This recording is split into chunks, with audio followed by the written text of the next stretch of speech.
Oh, EB. Out of the South, man. I can only take so much time there. Hey, Tommy Luke, he got a taste of 100 degrees in Mississippi for about a week, and he can't stand it. He had to run back to the freaking hills, go to Tahoe, and get up in the mountains and stuff. Yeah. You can't take the sweltering. I'll tell you this, and I'm very serious about it. People in the South are just nicer. I made so many fucking friends, man. Like, I mean, from people from all walks of life, too. It's just good people. I really enjoyed my time there. Well, good. I'm glad. Yeah, Southern hospitality. There you go, TC. Look at you. You may call it. Yep. What's Southern up, Trey? He said, hello, Trey. Oh, hey, Eric and Mr. Burns. So, yeah, man, you guys in the South, you guys just do it right. You do. Yeah, hey, other than the weather. Talking about being in the South too. You know, we talked about, you know, how hot it is and all that sort of stuff. So I actually had a few little, you know, things on the face. You know, you get them from being in the sun and all that. And my doctor said, "Hey, look, you know, let's go ahead and treat your whole face." So that's why you see me a little red right now. I've been actually peeling the last few days, so now I get a chance to calm down. So if y'all see me a little red, it's not because I got a sunburn. I can tell you that. I mean, that'd be one hell of a sunburn, dude. Yeah, no. Hey, Wilmer Flores just hit a 3-run homer. Homer number two on the night, and now the San Francisco Giants have tied up the game 4-4. Well, holy shit, Wilmer Flores. I got to get that game on in back of me. But the Giants have won 6 in a row. They're one of the hottest teams in all of baseball, continuing to make a push to the National League West as each and every single week it seems like I try to write them off. But this is a team, and I don't actually anymore. That's not fair to say. But this is a team that has been fueled by one young guy after another, mixed with some solid veteran leadership. Jock Peterson ending that first game of this doubleheader with a huge hit. But one of the guys we were talking about, I want to bring him up first, Patrick Bailey, because I know he's cooled off a tad. Yeah. But this guy has been nothing short of impressive since he's come up. Yeah, no, he's done a real good job. You know, he actually, believe it or not, we talked about him a few weeks ago, but you know, this is kind of his coming out because he hasn't really been, you know, tearing up the offensive numbers, and then all of a sudden he figured it out a little bit this year, gets the promotion, and then now, you know, the pitchers are a little bit more around the plate. They don't know who this guy is. They're going to his honey hole once or twice, and you know, he's actually doing really well. Another guy too, you know, he came up, he was doing real well, and he's cooled off too, is Casey Schmidt. He got a big base hit in that last inning before Flores hit the homer. But, you know, it's the infusion of the young guys with kind of the veteran leadership that you're talking about.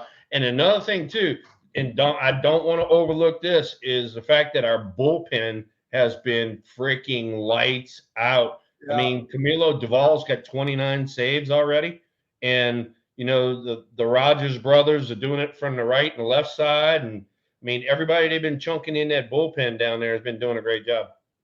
Well, talk about this for a second, because when you come up to the big leagues, the first go around's pretty easy. And I don't say that lightly. I really mean it. Like they go fastballs away. They're trying to figure out who you are. You know, they spin a few. And then as time goes on and they develop this analytical book on you, they then go exploit that weakness. We just saw Ellie De La Cruz cutter down and in his last at bat, struck his ass out. They're finding holes. Yeah, no, and that's what's going to happen with the young guys, you know. And it's who makes the adjustment quicker. And you know, I know Casey Schmidt. I was watching the pitch, you know, counter that they had going on. He was seeing a lot of breaking stuff, so they're trying to exploit the breaking stuff on him because he's pulling off a little bit. And you know, so you know, once you get the book on you, you got to make the adjustment. If you don't make the adjustment at the major league level, guys are going to find your holes, and that's the way it is. It's interesting because we talk about a guy like Ellie De La Cruz, and he's one of the most talented baseball players I've ever seen in my life. And you saw him early on. He hit a ball that was up and in, like literally at his chin. It hit it 450 plus feet. Yeah. It's tough to cover this, and it's tough to cover this. Yeah, right? Yeah. You can do one really well, but usually not two really well, Usually not two, and so you get away with the second by not swinging at it, basically. Yeah. Speaking of Ellie De La Cruz, did you see him break the all-time Velocity. Statcast. The hardest throw? Yep. A few games ago. 97 miles per hour across the infield, Thrill. Yep, unbelievable. And then last night, I forget who it was from the Giants, hit a ball down the third baseline. He went into foul ground, planted his feet, did a 180, turned it all the way around, threw 95 across the diamond, and got him by like a step and a half. That would normally be just a really tough play. Dude, he caught the ball, right? And he gets it here, whatever it is, and he does like a fucking break dance, comes back across, resets, and throws a goddamn fucking dime. Hey, that's some gas coming across there, and you and I talked about it, a while back, but I used to talk to Mark Grace about, Sean Dunston, because Sean would throw the ball over there, 92, 93, whatever the hell he threw it over there, and you could see Grace catch the ball, and every now and then he'd give it one of these ow with his hand and all that. And I asked Gracie one day, I'm like, how many times does Sean throw it over there and it breaks your glove? He says he usually does it about once a month, throwing it so hard over there that it breaks the laces on your glove. Yeah. Who was the hardest thrower that you ever had come across the diamond? The guy that I had, matter of fact, he was one of my Olympic teammates, was Corey Schneider. Corey Schneider could whistle it on over there. And, Matt Williams, when he wanted to cut it loose, he could cut it loose pretty good. But Matt was he threw from every angle, and he was so accurate that he usually didn't have to cut it loose as much. Yeah, because I remember you telling me he perfected that fade, right? Yeah. And Troy Gloss has talked a lot about that before, too. Good buddy of mine, World Series MVP, third baseman for the Angels, where he finally learned how to control his throw, where he would throw a two-seamer that would be right there almost every single time. Yeah, I get it. So, one of the things you and I kind of talked about it. Matter of fact, Trey and I, we got back from Eugene. We had a great trip to Eugene, did all of that. Next week, after we do the show, we're going to head to San Fran. We got Autism Night on next Friday, so that's going to be a big deal. And Saturday, believe it or not, I got invited to a Barry Bonds birthday party in one of the suites. I think Barry's birthday is on the 24th, but they're going to celebrate it on that Saturday. So I'm going to go with my former teammate up there and have a beer and celebrate his birthday. So, yeah, the Giants reached out, Thrill, which I think is pretty cool because it means we're actually making, I say headlines, but we're making some progress here with our Deuces Wild show. And they asked if we could wear the Autism Awareness shirts to help promote the night coming up. The shirts never arrived. I even went to the clubhouse to try to find them. We could figure it out. We could wear it. Don't worry. I guess we can wear it, right? Yeah, no. As soon as this show's over with, I'm gonna make a call, and I'll say, hey, look, Eric and I both want to wear shirts. Before Autism Night, next show's next Tuesday. You better overnight them. Basically, is what I'm gonna tell them. Better overnight them. I said because we want to do it. For everybody in the audience, the giveaway this year, as you said, is a Giants jersey, Clark 22 on the back, all that sort of stuff. And I think the 22 part is the autism puzzle pieces. This year is the 15th year that we've been sponsoring the Autism Night. And so the Giants are trying to make it special. So it'll be a lot of fun, that Friday night. Yeah, I'm looking forward to it. So next Tuesday, Thrill, we're gonna have to try to find we could do it Monday or we could do it on Wednesday. Our Deuces Wild, because next Tuesday, the Savannah Bananas will be in San Jose. Are you gonna be on the field? Yeah. Oh, he's gonna strap it on, dude. He's strapping it on, dude. It's What are you gonna be wearing? What are you gonna be wearing? Give us a preview. I don't know yet. I don't even know what my role's gonna be. When I was there, I don't even like. Some people called me the manager. Other times I was a director of chaos. I have no fucking clue what I'm going to be doing. But I will tell you this. We will find a way to make it entertaining.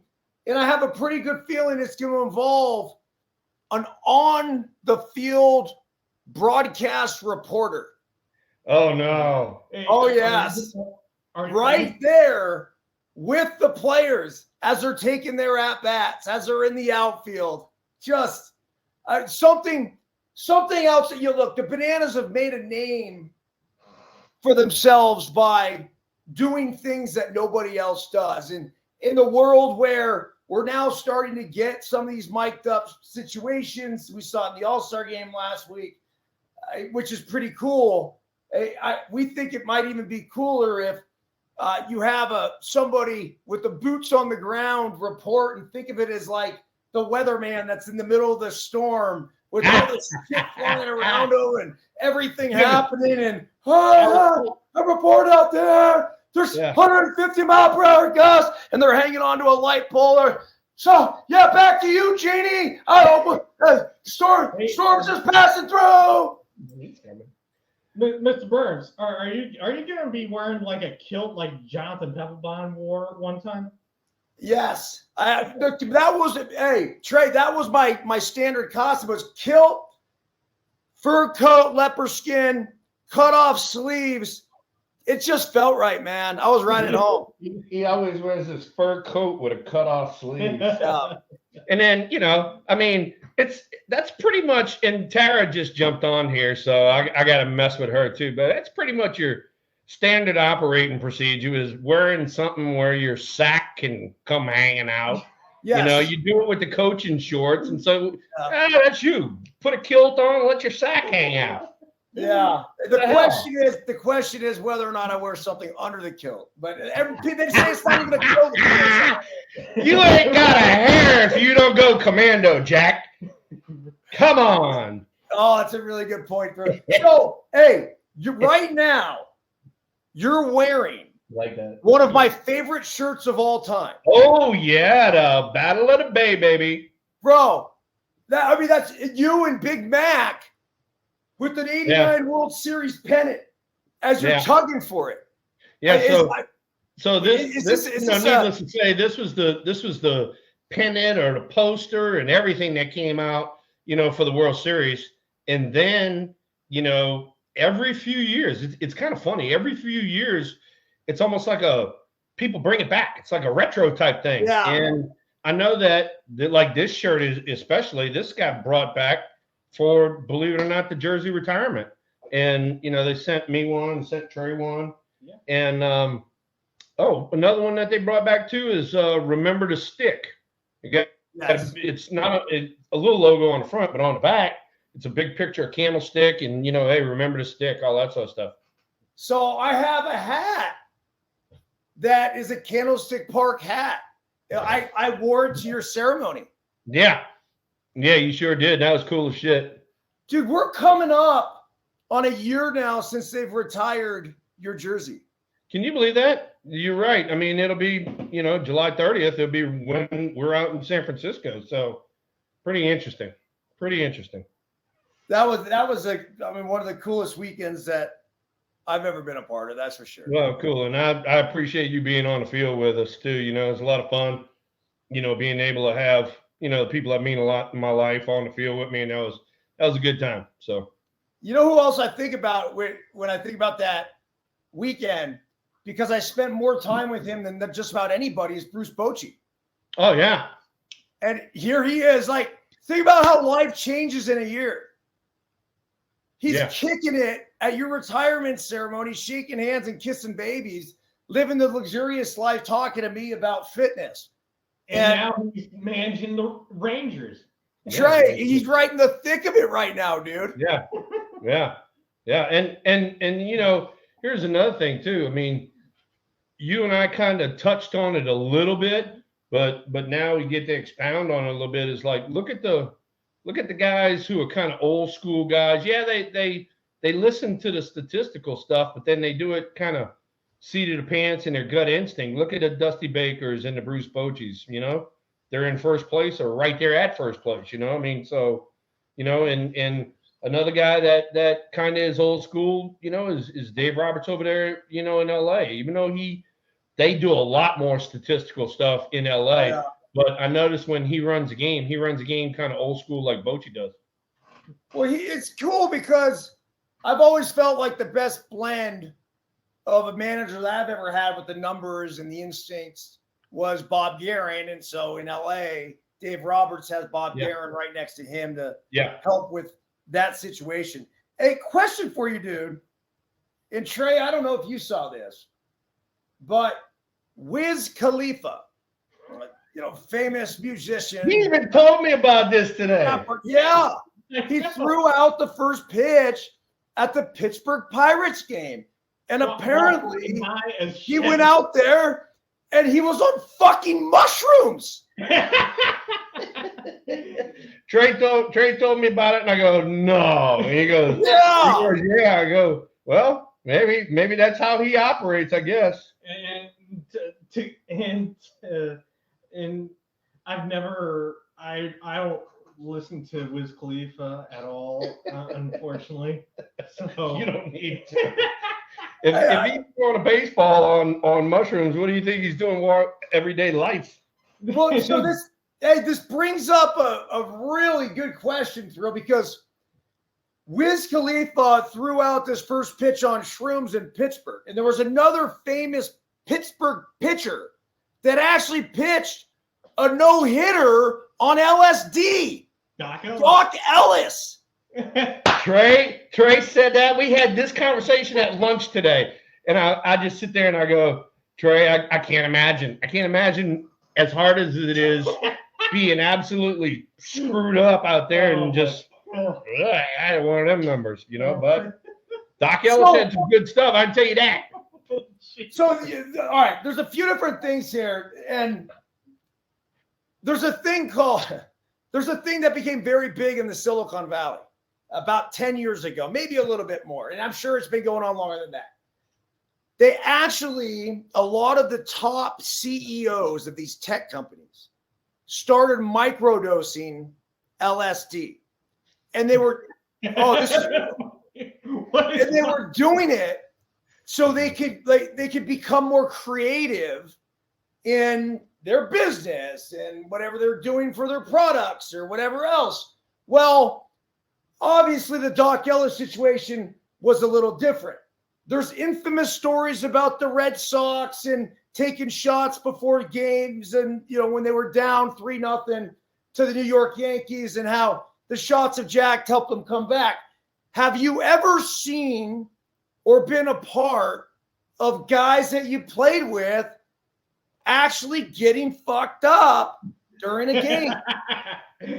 I haven't seen anybody fucked up on the field, but I have seen people do a drink or so here or there, because some people back in the day, I guess you'd say they like to experiment a little bit with some speed, and if you chased it with a beer, it'd kick it in quicker. So yes.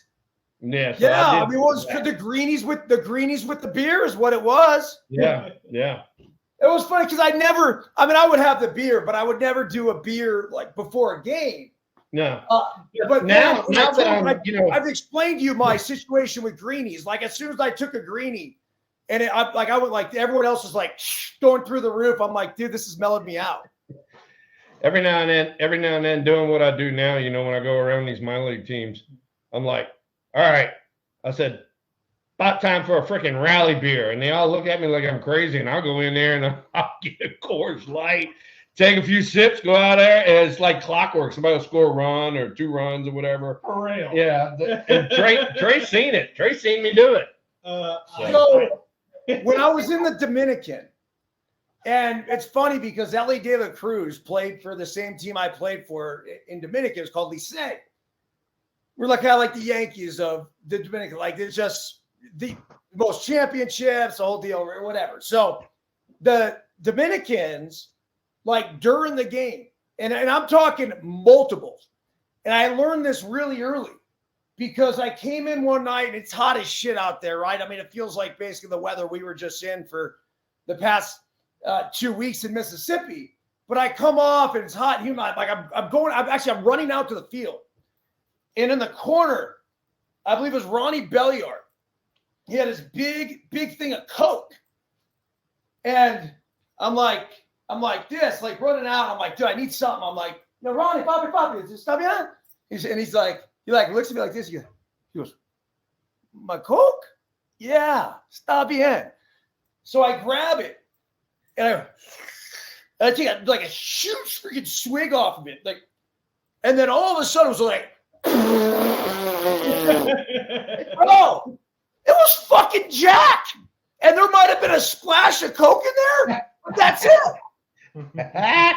These guys, they would microdose alcohol through the course of the game because there's no way you're going to get fucked up and be successful. It's not going to help you, right? But if you essentially take little sips throughout the course of it to put you in a spot where you potentially could play more free, could play more fearless, it's a delicate line and that I think only the utmost professionals can find. So my last year, and it wasn't my last year, probably, I don't know, it was later in my career, let's say. But I was going through a little bit of a rough patch. And I thought to myself, I go, well, if it's good for all the Dominicans that do it, on my team in Santo Domingo, I might as well try it here. But the difference was I wouldn't do it through the course of the game, but I would take a shot at Crown Royale before I went out and played. And I probably did it for an entire half season, and it just kind of faded out. I got you. But it takes that edge off a little bit. And the other thing it does is it warms the body. So when you're going on cold nights and you're going out there late in the season, it's like, oh, yeah, man, here we go. Yeah, no, I get it. And, there's, I mean, I didn't play against him or anything like that. He was before me, but, I heard the stories from all of the old timers about, Dick Allen and being absolutely smashed on the field. And, he's damn near got Hall of Fame numbers. So it's different, but I had enough problems just trying to hit the goddamn thing. So I'm like, let me keep all my faculties about myself, Nah, dude, bro, I'm with you. I say the same way. I was never interested in trying to, like you said, you got one shot of this. I'm not going to fuck around. It's kind of like going on when I used to work normal television. I know a lot of guys that would go on to a show and they literally would drink either before, during, and after the show. And I'm like, nah. Like, as soon as the alcohol, now, don't get me wrong, No Filter is way fucking different. Even though I haven't had a sip of alcohol yet tonight, I pride myself on making sure I take a drink here each show. But when we were doing, with the other stuff, like I just, because if you slip, if I say something or do something that, is not like, I would never want to have to use that as an excuse to be like, oh, man, I get it. I had that drink or this or that. Yeah. Hey, your bride just came on there and she said that you hit 2 homers when you had a bad case of the flu. Wow. So, that's, and I actually had one where not feeling real good, but I had been on a roll up until then. And I remember that I told Roger Craig, I said, I'm going to pass on BP. I said, but I'll be in there for the game. And I remember while bat practice was going on, I was on the training room table getting a bag of IV fluids put in me and went out there and had a great ball game. And it was just one of those things. I think that when you, like for you personally, having the flu or me just not feeling good, I think it kind of slows you down a little bit and you get a chance to concentrate a little bit more, There was Try easier. That's it. Yeah. You try easier. Yeah, there was one time that I went like 2 for 2 with the 3 RBIs when after having like a stomach bug. And throwing up in a toilet. Yeah. I think like at midnight, like the previous. Yeah, night, but that's what we're talking about. It just slowed you down, and you had your best day, and you weren't feeling great. So, but anyway, it's one of those things. But yeah, the Giants gave up a run.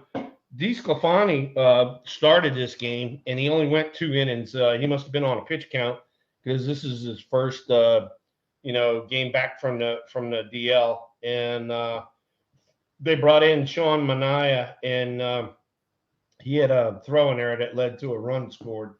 So the Giants are losing 5-4 now. It's top of the 4th. Yeah, I'm looking at it right here. So, dude, Lamont Wade Jr. is having a great year. 837. Yeah, he's been, he started out in the probably, I don't know, maybe 220s or whatever. Now he's at 274. He's been marching right along. When you look at the box score, you get 1 hit here, 2 here, 1 hit here, 2 there. So he's made up quite a ways. Jock's hitting 238. Wilmer Flores is the guy that I think is the key to the whole thing because he's hitting 294. Conforto was hitting $170, and now he's at 240. Yastrzemski's at 240. JD Davis, he's been kind of streaky. He gets on a real hot streak and then a real cold streak, but he's hitting 265 and, kind of they make him do, Well, Wilmer Flores, 294, 11 homers, 29 runs driven in, 870 OPS. Dude, let's talk about this for a second because there's always a lot of debate about the RBI. And, this past weekend, Biscuit was down at the PGI, Perfect Game Invitational National Championship, best players in the country. Dude, this guy played in the 11s tournament, played in the 12s tournament before we figured out he had a broken collarbone. So he played a total of 12 games. He blocked the ball early on, and it was just kind of lingering, but he played through it and was fine. And then after the 4th game of playing in the 12s tourney, he was warming up the pitcher, and he was playing long toss, and he threw one. And he just collapsed down to the ground. I'm like, something ain't right. Tara took him to the hospital, broken clavicle. Right. But in the 12 games thrill, check this out, Trey. He had 16 RBIs, dude. Hit over 500. And it seemed like every time he was coming up, he had runners on base, and he was fucking knocking them in. Where do you stand on the RBI debate? Because I don't care what your analytically driven person wants to tell me, some dudes just have a knack for driving those runs in, right? Yep. You got it. And so I've told you this before. Everybody in the chat room's heard it before. Al Rosen told me, he says, I pay you for 2 things.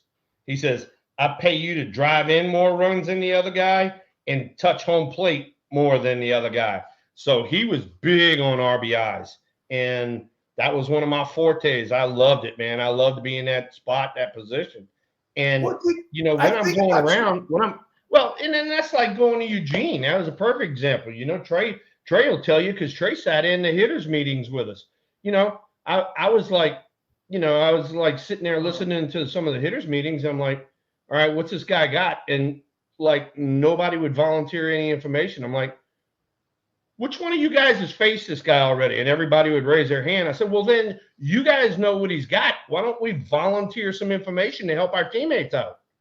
And still it was like silence, right? So Trey even saw this. I literally went through the room and I go, you are going to see sliders. You're going to see fastballs up. you're going to see sliders. You are going to see changeups. And I went to every guy and I told every guy what he was going to see that game. And it was like dead center perfect all the way through. And so like the kids would come up to me during the game and they're like, what should I look for? I said, I told you you're going to look for sliders. I said, you're going to get 5 sliders in this next at bat. You might as well whack one of them. Yeah, dude, it's insane how little communication can sometimes go on, especially in the minor leagues. Because a lot of these kids are fending for themselves. And when you talk about what it means to be a great teammate, part of that is coming back to the dugout after you punched out and telling your boy what you just saw. Hey, dude, look out for the slider. Really late break, started over the middle, broke off, away. Yeah. Set me up. Yeah, and and then that's another thing. In this world of statistics, okay, if you look at the stats that you guys are seeing now, you're seeing WAR and OPS and all of these kind of whack jobbies, right? There was one stat that I worried about, and that is RISP, runners in scoring position. Yep. What is the batting average with runners in scoring position? And now, believe it or not, I go to San Francisco and I'll ask some of our stat guys. I'm like, hey, I need you to print me out a list of the guys in the lineup with runners in scoring position. They go, we don't know if we have that information. I said, you don't have that information, but you got 85 other freaking stats that don't matter about nothing? That's crazy. Yeah. I literally, if you go on the Giants website right now, all right, and search, and I mean search hard, find me runners in scoring position. Find it. I have not seen it in 4 years. Oh my God. That's stupid, man. That's like it really is. That's like, Hey, what are your thoughts on this right here? So this is Corbin Carroll. I'm going to show you this. All right, we'll watch this together. Corbin Carroll, the picture's not going to be very good. All right. Let me see if I can get it close enough. All right. Just turn it around. We'll make it. Okay, go. Strike 3. Oh, God. It's a Little League homer. no, don't tell It's a Little League homer. Just keep running. Just run. We went to Dude, he struck out and he ended up on third base. Yep. The old Little League homer. Those are wonderful. Diamondbacks are playing well, man. Oh, did you see that Atlanta's leading 13-12? Yeah. Right now? Yes. They're having a freaking Wago over there. They're whack attacking it. It's in the bottom of 7. Bottom of 7. Austin Riley just hit a 2-run homer. It was on the playback behind Mr. Burns. But here's another thing. All right, you and I have even talked about this, and you even said it to the guys on your team. And I told all the kids in Eugene, I go, let me tell you something right now. I said, if you guys go up there, and I don't care who you are, I don't care who it is, go up there and look breaking ball with a runner on third base, less than 2 hours. Look breaking ball and just stay inside of it and try to hit the ball center field. I said, you are going to hit a fly ball. It's going to be a sac fly. Just go. How many guys did it while I was there? None. They're up there swinging at those high fastballs, swing and miss, or if they do hit it, pew, straight pop up. No RBI. I'm like, dude, you're killing me here. Bro, it's so easy to figure out. Yeah. It really is. Yeah. When there's runners in scoring position, and if you're a good fastball hitter, why in the world do you think they're going to throw you a fucking fastball? Hey, it's hysterical. And now when you go see these minor league games, I mean, Trey, how many breaking balls do we see? Like A lot. Like every pitch damn near. I mean, if it wasn't a high fastball, it was breaking balls. I mean, if it was right on right, left on left, you could just say, hey, look, I'm going to see 5 breaking balls because you were. Okay. So now one of my guys sent this to me. What was it? Yesterday, the day before? I don't know. I forwarded it to everybody. I'm surprised I didn't forward it to you. But it was Pete Rose hitting on the MLB baseball network. And he said he did 6 things in the batter's box. And he said, if he wasn't going good, he said, I didn't believe in a slump. He said, if I just wasn't going good, I didn't have the luck going with me. He said, I did 6 things. All right, here we go. Ready? Move up in the box. Move back in the box. Move closer to the plate. Move further away from the plate. Choke up or get on the end of the bat. Those are your 6 things from the guy who is the best in the business at getting base hits.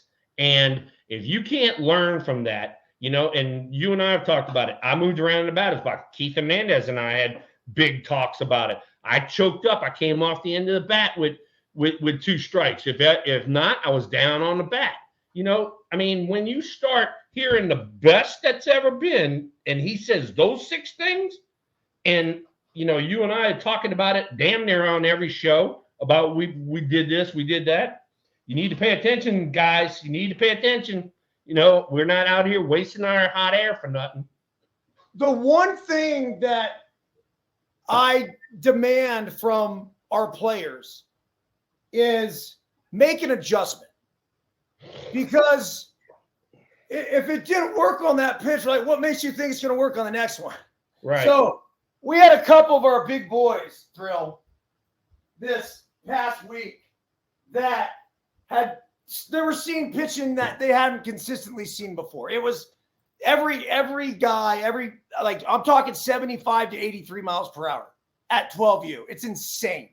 And that's from 45 feet? 50 feet. So that's the equivalent of 100. If you equate that to 60 feet, it's basically guys running it up there mid-90s. Yeah, it's even higher once you start talking about 80 miles per hour. So I told the guys, and one of them's his kid's almost 6 feet, and most of these kids, a lot of these kids are 13 now. So a couple of them are like 13. They could be up as old as like 13 and a half. And so one of them is like up here, and he's got this, and he's wide open, and it's kind of slow, and it comes back to here. And when he runs into something, the time he's perfect. It's beautiful. But all of this was happening, and he's just late. As simple as that. So there was one at bat where I just called him over, and I go, dude, do me a favor. He has 2 strikes on him. We had a guy at second base, 2 outs. Come up off the knob of the bat for me. Take your stance, which is wide open. Let's tighten it up a little bit. Let's start our hands back a little bit further so we can get to this launch position ready to go. Hit me a ground ball up the middle. Next pitch. Bam! RBI, base hit. The next guy comes up. Big guy, same sort of thing. Guy gets 2 strikes on him. I go, all right, let's come up off the knob a little bit. He's like, no, I've never done this. It was like this. And the other kid was on first now. Boom, chopper, first base, over his head, down the line. Guy goes first to third, we're in business. Like, I don't care even if you are a big power hitter, a big home run hitter. Make a fucking adjustment. If it's not working, figure out something else. Yep. And then you and I have also talked about it too. You at our level, the level that we were at, you're a world-class athlete. You need to trust what got you there. What got you there is your eyesight, your vision, making sure it's a strike, and then trusting your hands.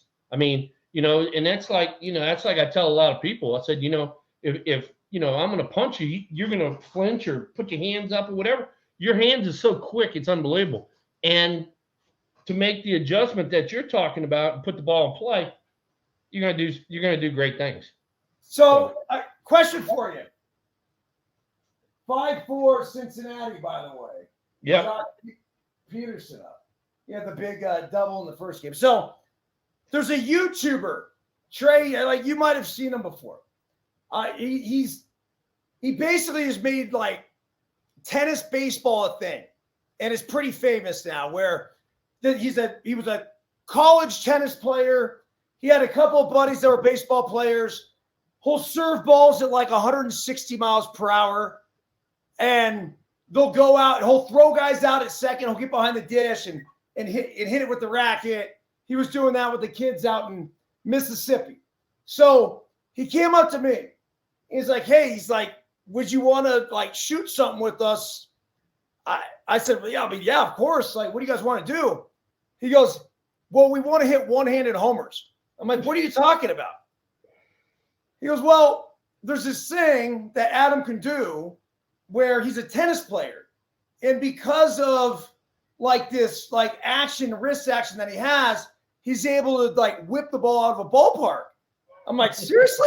So we go to the field, and the field's 250 all the way around. So it's not like this super far field, but this like skinny little dude, like literally gets up there, and he doesn't even have the baseball stick. He's never played baseball. And he gets up there like he's getting ready to hit a forehand, and almost like he's come back like this, and he goes, whack. So I watched this 3 or 4 times. I go, Adam, I said, what's the trick? He goes, I just try to get backspin on the ball. And he goes, instead of like top spinning it, like in tennis, I'd say the same motion, but I try to get this backspin and I try to cut it and it'll take off. I'm like, okay. So I get in there. First one, like, bah. Second pitch.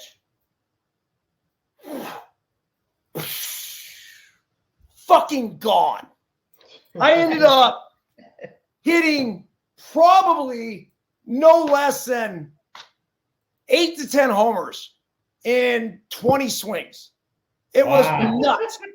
But it made me think about my top hand in hitting. And I'm like, why wouldn't I take that same sort of approach from a hitting perspective where if I could use this and I have this whippy action and I use this as a guide and just whack. And we talk about it all the time. Wait, you mean with a bat like this? No, he was using a big bat, but you. We know. So we used 30-inch, 20-ounce Easton Height, brand new fire bat. It's legit. And then then I tried it with a 30-25. So like a kid's bat. So all right, exactly what he's talking about. He doesn't know anything about baseball. He's a tennis player, and he's telling you, I'm trying to put backspin on it to get it to go that way, right? Which is what you and I are talking about, which is coming through the zone and palm up, palm down, and you're staying all the way through the zone, right? And you're getting completely extended, and by the time you've made contact, there is no roll to it. It's all this right here, right there, that whip action. And that's exactly what he's talking about right there. And, you get these guys now that are like, hey, you got to get your top hand into it. And you got to get that, and I watch them and they take BP and the ball goes over the infield and it goes, whoo. I said, hey, Bettina Bungie, you're hitting a freaking backhand right there, Jack. I said, we're trying to get the shit to go that way, not one of them numbers.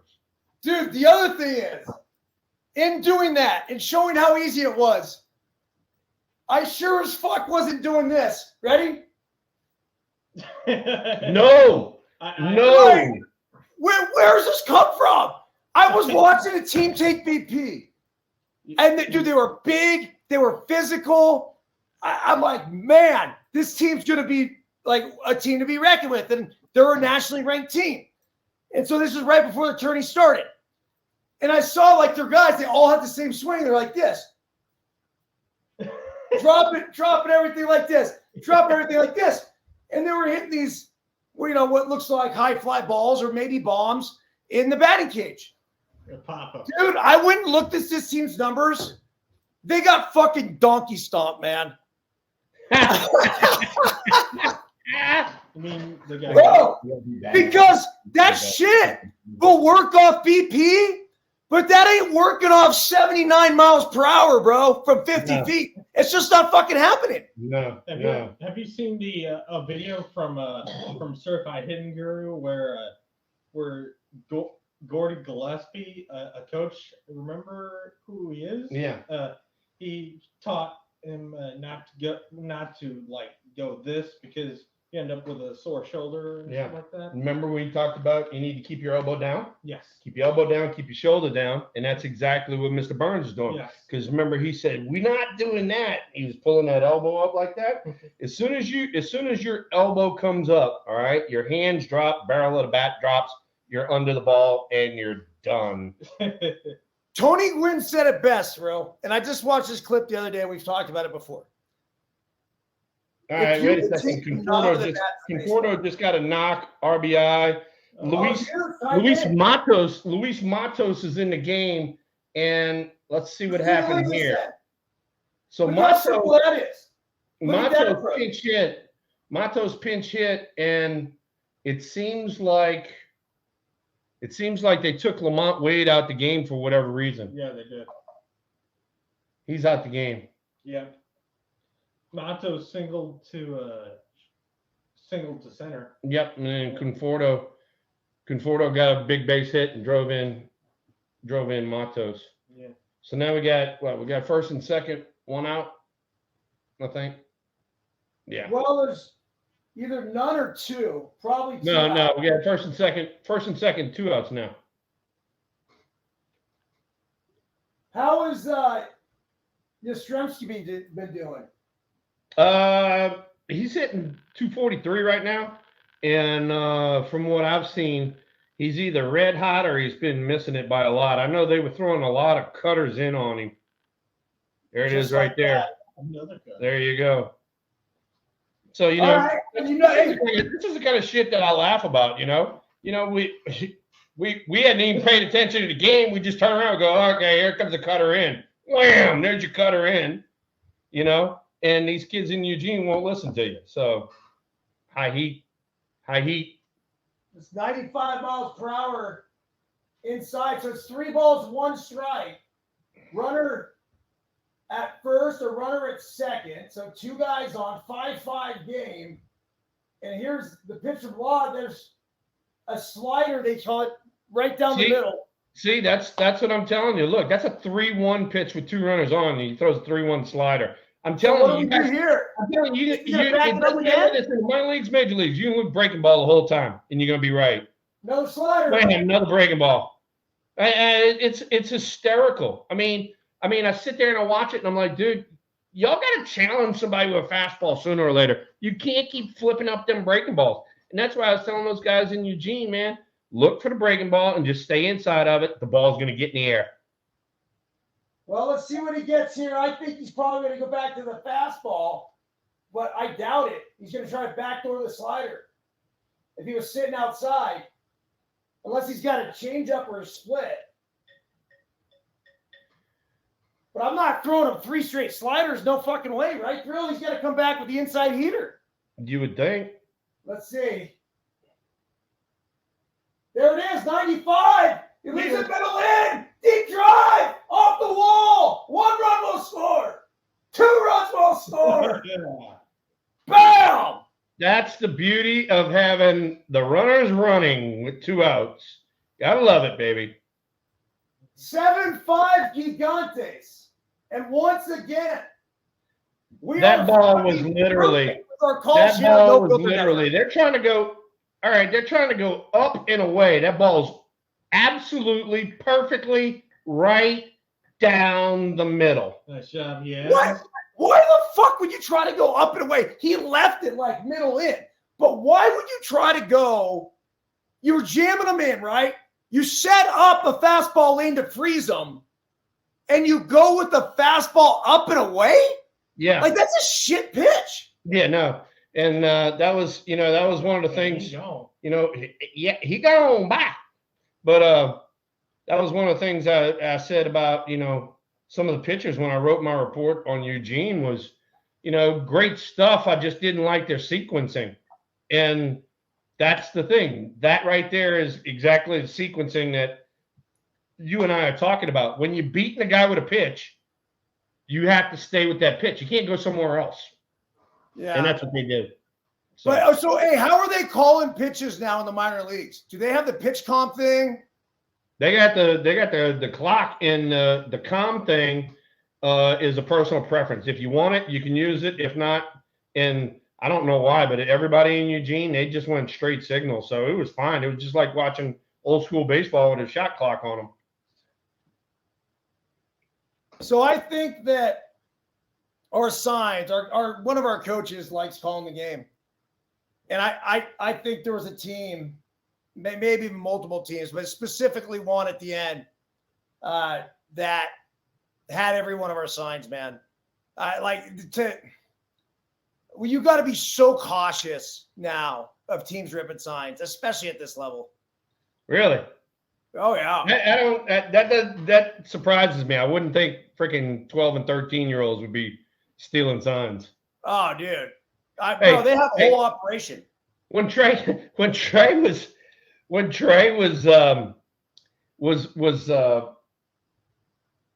JV, there was every now and then a coach couldn't make it, and they wanted me to coach, and so I was literally calling pitches like this. I was going 1, 2, wiggle, that kind of thing, right? And so one team over there, they started. You could tell them. You could tell. I mean, every time I called fastball, they'd say something. And when I called off speed, they wouldn't say anything. So they had my signs, right? So I called timeout. I went out to the mound. And I didn't say a damn word to the pitcher. I said it to the catcher. I said, all right, look. I said, just look at my feet. I said, if my toes are pointed at you, it's a fastball. If I turn my toes and they pointed away from you, I said, that's a breaking ball. And he goes, okay. And then I literally stood there like this, and the kids on the other dugout had no idea. And I'm standing there and I go, now call my pitches, motherfuckers. So good. So good. Bro, that's brilliant.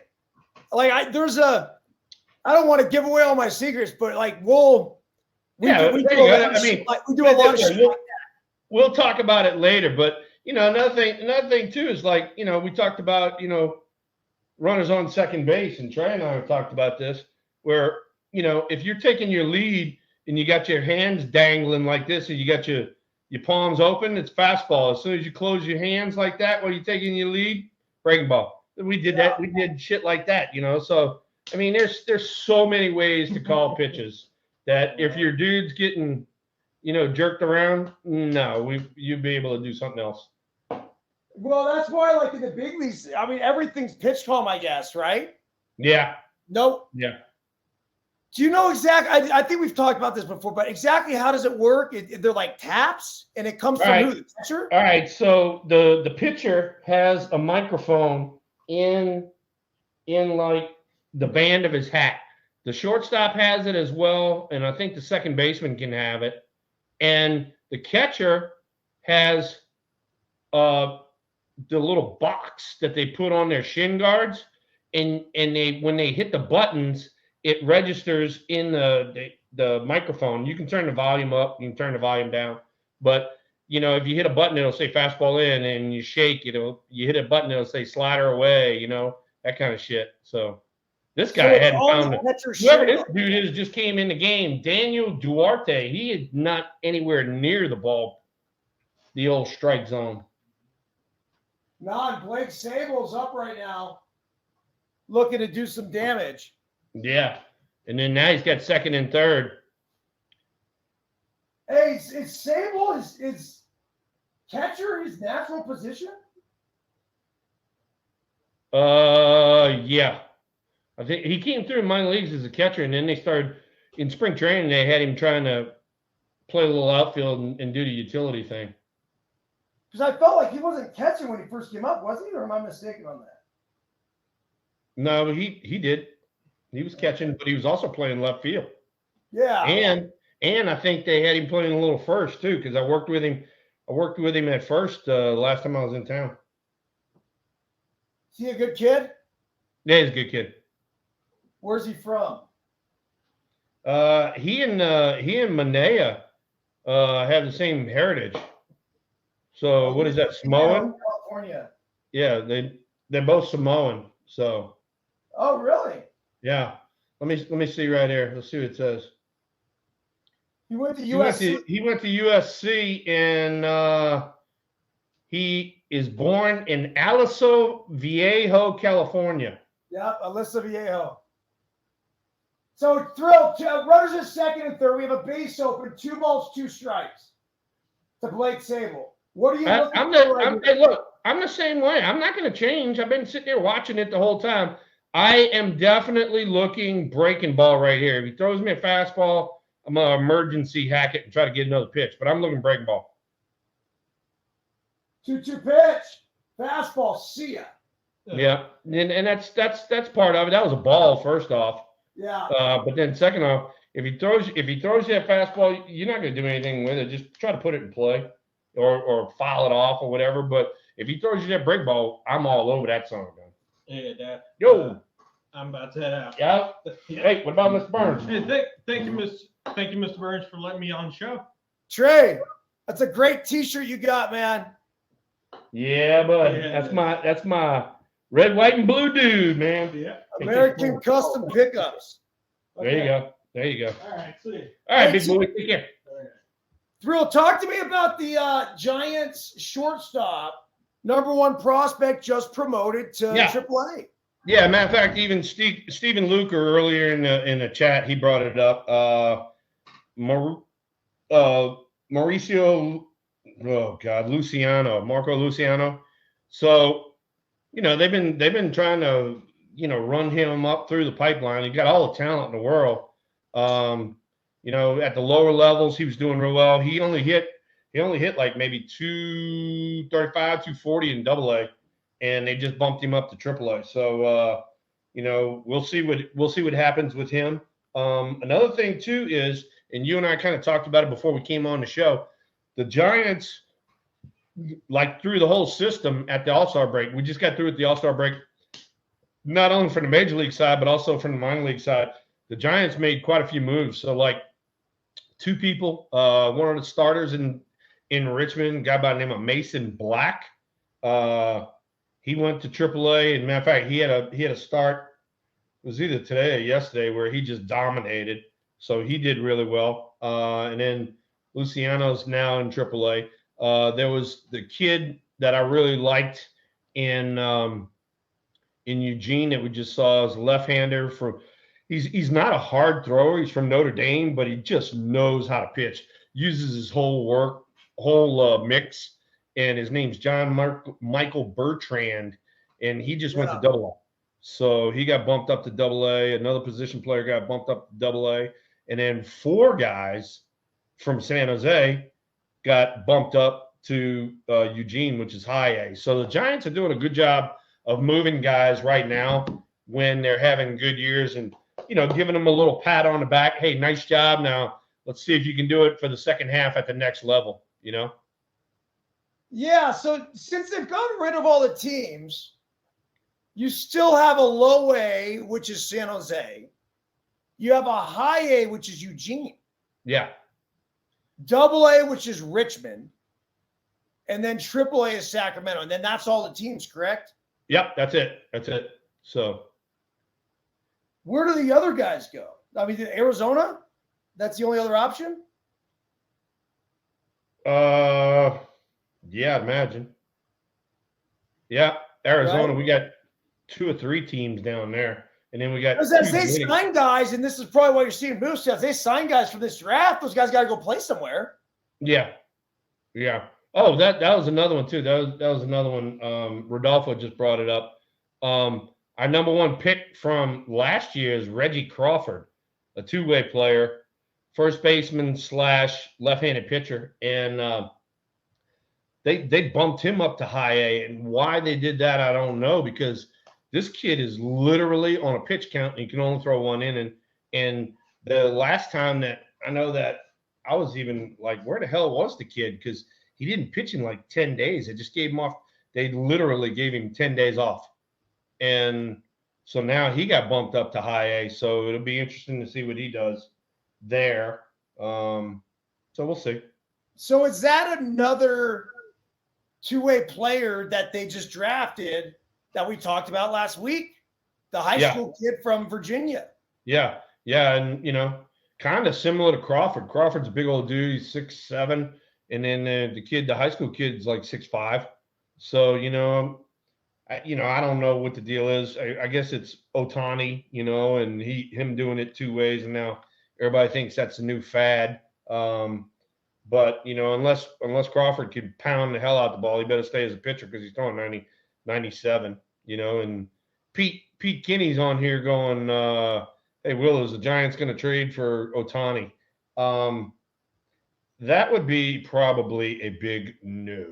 I mean, because you got to pay him through the nose, and I don't think they're going to do it. Plus, on top of that, the Angels would be stupid to get rid of him because, he, besides Trout, he's their, guy who puts butts in the stands. Yeah, but he's a free agent at the end of the season. The Angels are going to be struggling to make the playoffs. Let's see exactly. Yeah, but you know how much freaking money you got to pay him as a free agent? Oh my God, he might break the bank. Well, the Angels they're not going to fucking pay him. So yeah, but here's the thing. All right, so let's say Pete is right, okay, and the Giants do trade for Ohtani, okay, then they can't sign him in the offseason. So in other words, we just lost all of those freaking draft picks and all the talent we had in the minor leagues to get this guy, and then this guy turns around and he's no longer a Giant. So that's the kind of thing you don't want to do. Yeah, and I don't know what the rules are now because they change consistently, but it used to be when you trade for that guy, you're not going to get compensation when you lose him too. Yeah, no, you're right. Only the team that holds on to him gets the compensation. Correct. So, for me personally, look, I mean, they're doing a great job right now with what they got. And so, they had been doing some different things as far as like chemistry. They're keeping a team together a little bit more, and you do something like that, and you gotta get rid of, let's just take a guess. All right, you got to get rid of Patrick Bailey or Casey Schmidt or somebody like that, or maybe plus 3 other minor leaguers to get Ohtani. I mean, you'd have to give a shitload away in order to get him, and he's only one guy. So it's one of those things. So Andre Duke, a new knocker in the knocker thrill, so I fired him on here. What's up to? Hey, Andre early on wants a shirt like yours, so he's gonna bug you for a shirt. I got you, dude. I have another one downstairs, man. You got to earn it, though. Oh, well, send it to me. So we're. Oh, yeah, right. Your first time on here, we're going to send you shit. Come on, Andre. No, well, come on, Will. And on top of that, Andre, you sitting there with a freaking Cubs thing behind you. Come on, dude. Well, I'm just saying. We're talking Ohtani here. We gotta figure something out, because if anybody is gonna trade for him, it's gonna be a rental. Plain and simple. If he's a rental, he's gonna be a Mariner. I'm telling you. Nobody. I mean, where else is he gonna go? I think if he signs, I would put the Mariners number 1 because of their history, because of their owners. So basically, if I'm not mistaken on this, the Nintendo group, right? Like this, it's a huge group. They own the Mariners. That's why that was the draw with Ichiro. Huge Japanese fan base.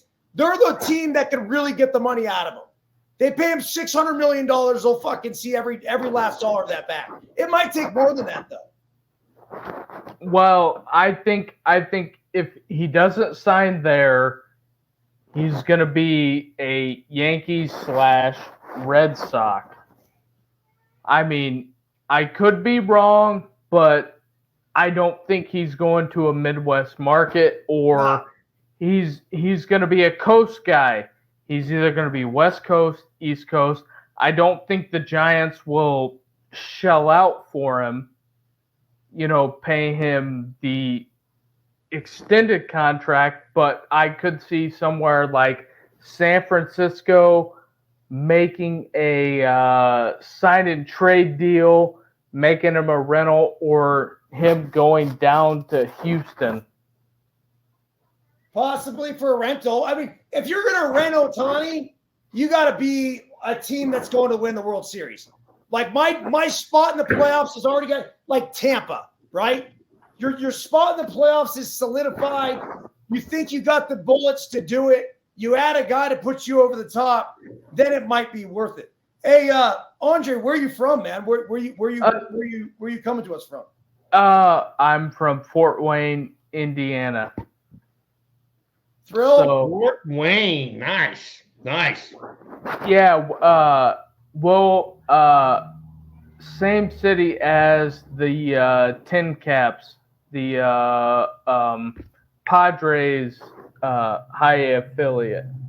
Okay. Right on, man.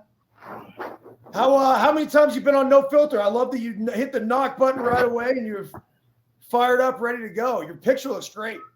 Oh man, I do some shows every now and then on No Filter. I was the first one on the Ohtani coming to Seattle, and then it validated me whenever the Seattle fans were like chanting the Ohtani to Seattle. We just gave up. We gave up a 2-run homer. Oh no! Yeah.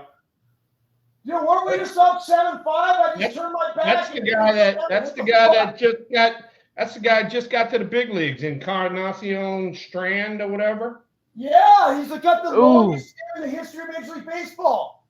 Yeah, and that was the old pinch hit slider. Whack!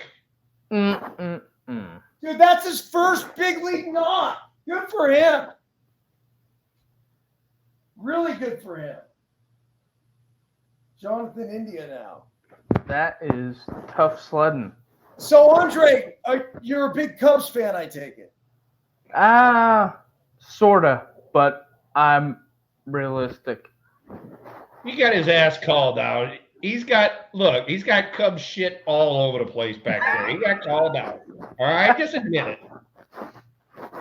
He's now on the bandwagon with Cody Bellinger.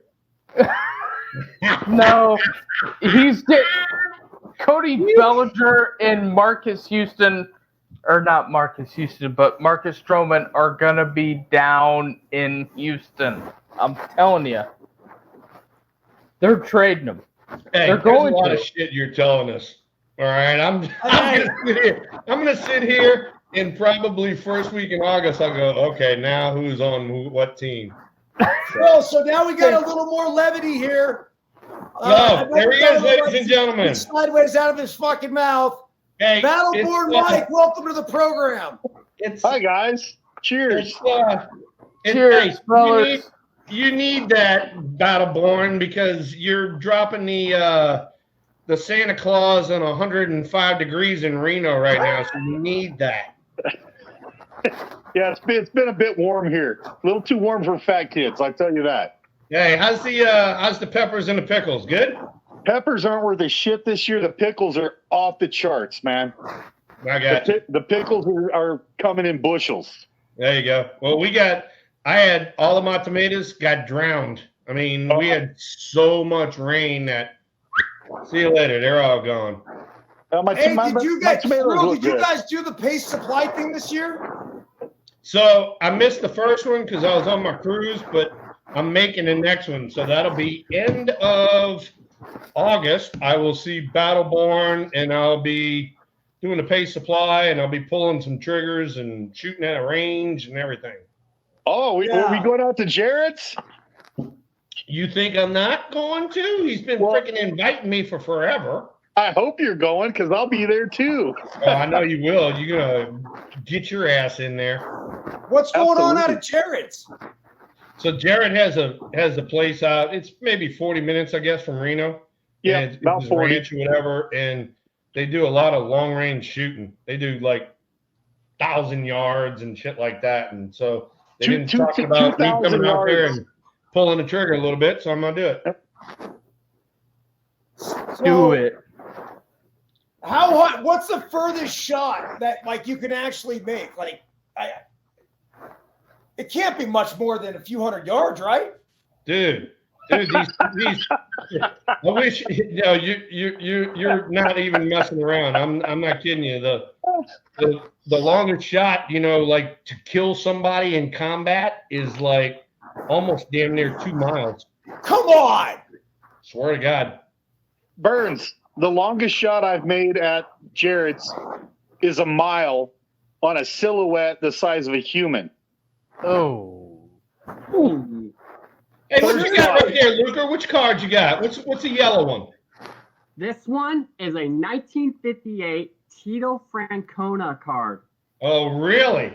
I might Yeah. have you beat. Hang on. And then I have a 64 Duke Snyder card. Oh, Duke Schneider, there you go. Willie, I went to a Mickey, card show. and the Duke. I went to a Great card song. show over the weekend, so I bought a bunch of cards. You got a bunch I of got cards, huh, Luke? Yeah, I got a Trout Nixon minor league card. Ugla, All right. your brown. So this is Luke. This is a partner of mine right here at the house, and I've been carrying this around for a few years because I'm waiting to see him again, but because I'm gonna get it signed for him. This is a. Let me put it where you can see it. That's a 1960s Juan Marichal. Nice. Nice.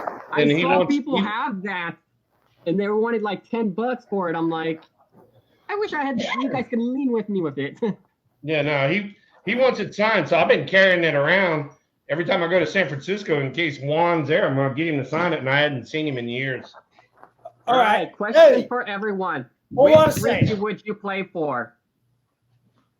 What? Which Griffey would you play for? Senior or junior? Oh, there's tons of juniors out there. Not too many seniors are out there. All right, I got a question, and then All right, Thursday. and let's go around the room. Andre, we're starting with you. I don't even know if you collect baseball cards, but who gives a fuck? What is you have one baseball card, take all value out. One baseball card that you could keep, that you would have like for the rest of your life. Like, this is it, man. This is your card. What baseball card you choose? Now, you can't sell it. So don't give me no Honus Wagner bullshit. Okay? This is one that you're going to keep, that you're going to look at. You're going to be like, dude, this is my favorite card of all time. It's not a baseball card. It's it's hanging on my wall. Bob Feller poster. Oh, nice. Let's Good see call it. right Where there, is it? Andre. All right, what you got? It's in the house. I have my whole setup out here. I would like to show it. I would have to go in there and get it, but I kind of can't. My son is sleeping. Better fucking question, Andre. You have one beer to drink for the rest of your life behind you. What is it going to be? It's always a Stroh's. Oh man. Okay. All That right. is it. He's sticking Good shit, Andre. hometown. Hey, All Andre, right, we got Luke, one. what card would you get? Wait, hold on. One more thing for Andre, dude. Since the first time you've been on Deuces Wild with us. See ya! Check ya. Luke, All what you right, got? Luker. Yeah. Luker, you got one baseball card you can have for the rest of your life. And that's it. You only get one. I have You a get to 20. stare at it every day. What card is it? It would be a Stadium Club I got Will Clark to sign last year when I was at San Francisco. Dude, Yeah, bud. And going to Bananas. Look at him. He's sucking up to me. Nice job, Luke. That's what I'm talking about. See ya! Even though Burnsy dropped a see ya on you, I like it. Way to suck up. Nice job. Jeez. All right, Battleborn. What do you got, dude? For cards, Yeah, one card. one card. Yeah. All right. So You want Will you want to narrow it down? I have to narrow it down if you're going to say one. Well, So- you can tell me like your top three if they're Like I have a few that I'm thinking in my head, but I have one I know that I'm keeping. I have two that I'm keeping. So when I was a kid down at Oakland, I got McGuire to sign the 85 Topps Olympic card. So that's one. And Will sent Jason a fucking grip of cards, and he signed all of them. And there was the Dairy Queen Olympic team Will Clark signed in there, and I fucking stole the shit out of that because I needed to have that too. So those are my two right there. That's my two cards. There you go. Hey, while we're on the baseball card, matter of fact, Linda even brought it up about Billy Ripken because I played with him, and I even asked him about the fuck face. Yeah. Remember that one? Where he posed for a baseball card on the bottom of the bat on the handle, it said fuck face. And he said, I was screwing around and I was like writing people's names on bats and shit. And he said, I wrote it on one of my teammates. He said, it wasn't even my bat. He said, I went up there and he said, I turned it absolutely perfect so that you could read it. He said, I took the picture like that. He said, that whole thing was set up. So, dude, it was a 35-ounce bat, or it might have been 40. Yeah. And they originally put fuckface on the bat because he said he knew that when he went to grab the bat and all the bats are down like this, you couldn't see, he's like, there's no way I'm going to grab it and go up on TV with this fuckface bat to make sure that he wouldn't grab the bat. He wrote fuckface on it. But Thrill, you bring that up because that, my friends, is my number one fucking card of all time. If there's one card that I'm keeping with me, it is fuckface. All right, so all right, we got you guys. You want to know mine? Yeah. Yes. Anything. Ted Williams or Lou Gehrig, one or the other. You give me any one of those two guys, any card, that one will be in my possession for forever. All right, I know what to get you for Christmas. In Battlefield, you know this. Like you mentioned the 87 Topps. There's two cards in there that are my favorite cards.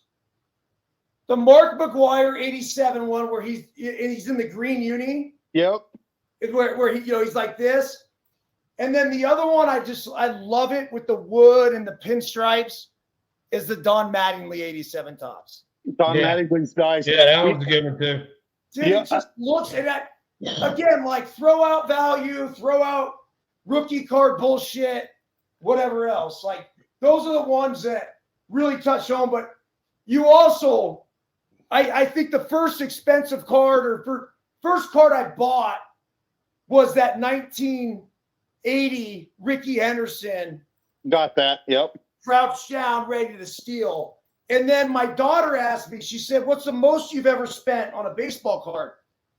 And that's why I bring this up, because it was like $150 and it was purchased when I was 12 years old. And I took all the money that I had earned from Molina's Deli and then working at Chevron, which was soon after that. And I put it towards the fuckface card. That's how important it was to me. It's iconic. That's an iconic card. One of the coolest of all time. That's cool. All right, dude. It's 7:30. We got an 8-7 game, top 6. Runner at first base, no outs. I'm fucking out of here. Love you guys. Next week, Thrill, go ahead and let me know what works better, Monday or Wednesday. Yeah, I'll text you here coming up, and I'll give everybody in the chat plenty of time to know when we're going to be coming on. And I will, as soon as we get out of here, I'm going to text that guy and tell him to overnight those shirts so we can promote a little autism awareness next week. Yeah, definitely. I can even pick it up if I had to. No, hell no. Hell no. It was their idea. They're shipping the shit to us. Don't worry about it. I like your attitude. Jason, you're the last one on here. Jason, it's your fucking brother. That's the the non- brother. Don't worry. Jason, I'm not letting you in. Battleborn, any final words of encouragement here? Anything you want to get off your chest? Okay. So the Ohtani debate. Ohtani's going to be a fucking Dodger because they did nothing in the offseason last year. They're going to pay him $650, $700 million. It breaks my fucking heart because I fucking hate the Dodgers. But that's what I think Ohtani's going to be, a fucking Dodger. I agree. He doesn't have to move. No, he doesn't have to move. Right? Like, dude, you could take a helicopter to the game. Yeah. Don't Kobe Bryant it though. That might not work out. You're so fucking twisted. I thought the same thing. Man. You are twisted, but I love you. You said I was gonna say hopefully he doesn't get Kobe's pot, but then jeez. Kobe was no, God, don't even go there. I don't know. Bro, they were flying in fucked up conditions. You know what's fucked up is landing at the Reno airport too. By the way, yeah, we hit. Like everything was so smooth the whole way. I swear to you, we dropped 100 feet wing. Boom! Last night when I landed from Mississippi. Yeah, that's true, Birdsy. Hey, going into Reno or going into Denver? You freaking knuckleball. You knuckleball going in both of those places. I went into both. We went from Memphis to Denver and then Denver to Reno. You don't even need to go to an amusement park, bud. You had it. You better check your drawers. You might have to go wash them. Oh, it's so true. You know what though? Speaking of a little twisted. No, you're not a little twisted, Jack. Don't even go there. You're freaking over the mountain. So when it really gets intense, man. And the flight attendants, flight attendants, please take your jump seats. I do think I'm the only one on the plane that looks around and gets a little fucking grin on their face. Hey, we're gonna knuckleball. We're gonna knuckleball, and I'm gonna watch these people around me freaking scream bloody murder. Dude, first of all, no plane apparently, and I'm not even sure I'll buy this. Apparently, no plane's ever gone down because of turbulence. Is that true? I don't know. That's what they say. You got me there. I don't know. I like it, though. Everything's like typically visual or a mechanical malfunction. Yeah, I don't know. But then again, I think the argument of mechanical malfunction caused by turbulence. Yeah, no. The one story I got on turbulence is, believe it or not, it was in college. We were flying from freaking Starkville to Omaha for the College World Series, and we hit one of them air pockets, when you drop. Yeah. And the flight attendant was coming down the aisle serving drinks and all that. Dude, she went straight up and freaking hit her head on the roof. And when she came down, dude, she was out cold. I'm talking about out cold. And we had to get the trainer back there and, resuscitate her and all of that. Really? Yep. So my mom tells a story. Well, and they're flying to Hawaii. Something happened. But they hit some pocket. She goes flying up in the air. And she comes back down and she's like doing the splits in between the aisle on both of the armrests.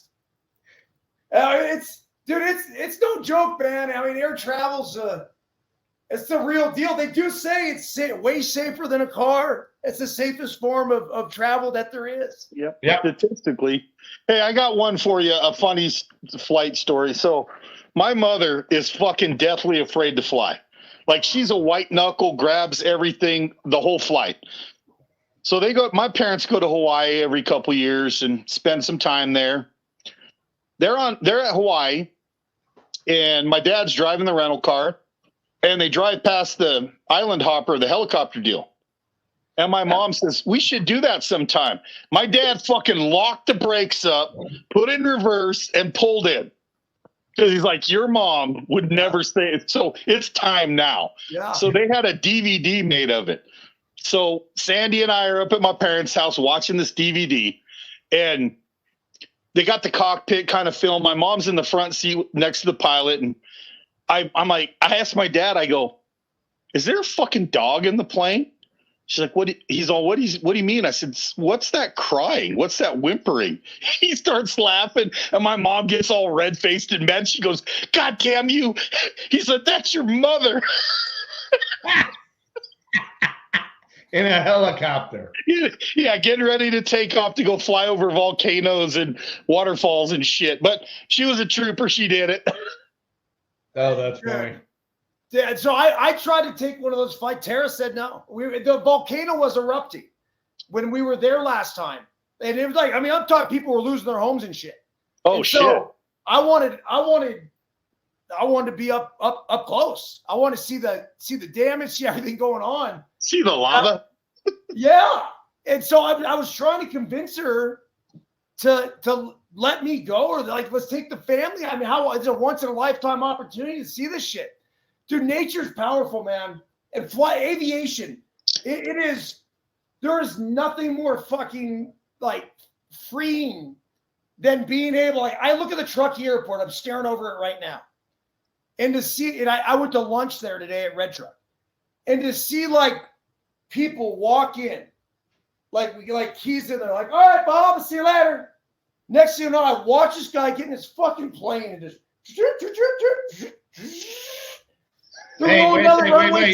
gone. Wait, I hate to bother you, but Flores is up to the plate, bases drunk, 1 out, and he's already got 4 RBIs. All right, let's watch it.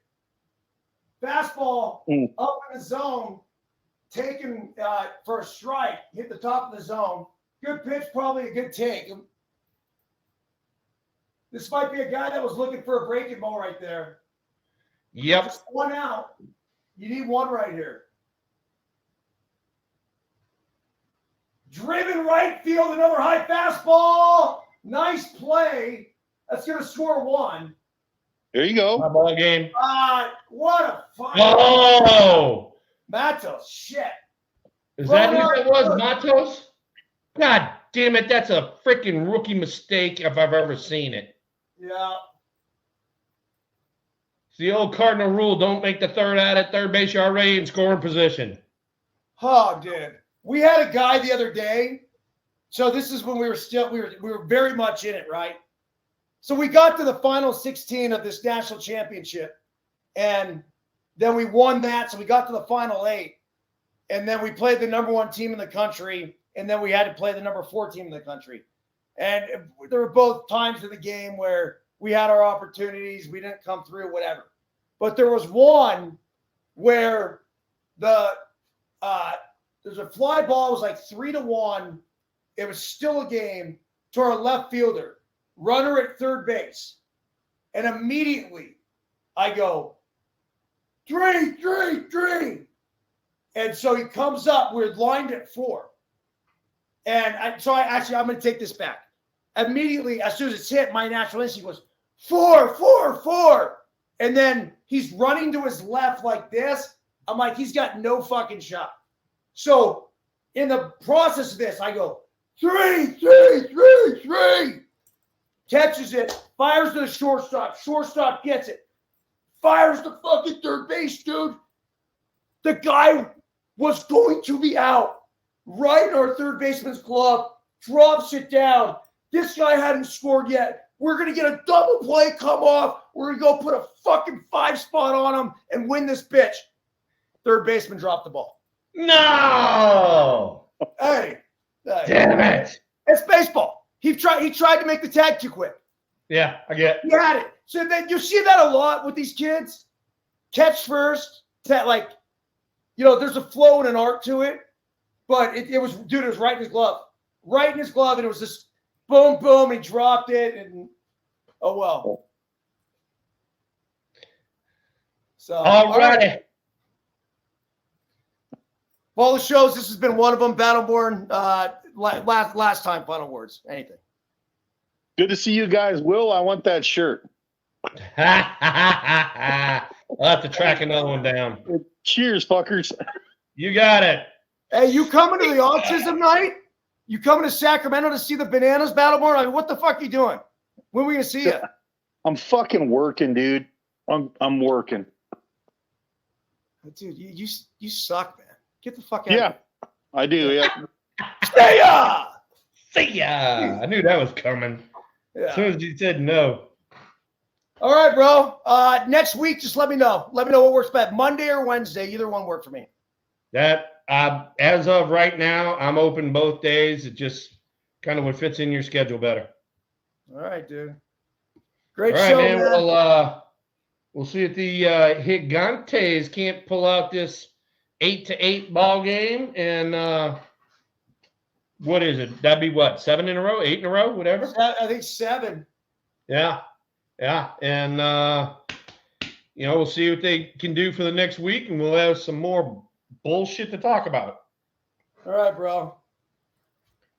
Enjoy the rest of the night. Tell Trey thank you as always for his contributions to the program. He loves coming on and hearing the stories, dude. He loves that stuff. So I love that kid. Yep. Rodolfo, Jason, and Rodolfo twice with the knocks and the knock you. Sorry, guys. Yeah, not earlier next week. Andre and John Davis and all the guys that are veterans, but then they're rookies to this show. So glad to have y'all. Dude, and John David, I missed John last week. He was in Memphis. We need to get together next time, John. My bad, dude. It was just been a whirlwind out there for me. So yeah, and then Mike Hoffman. Yes, the show is on every week. If it's not on, we will let you know it won't be on the next week. Truth. Pay attention to social for all the clips.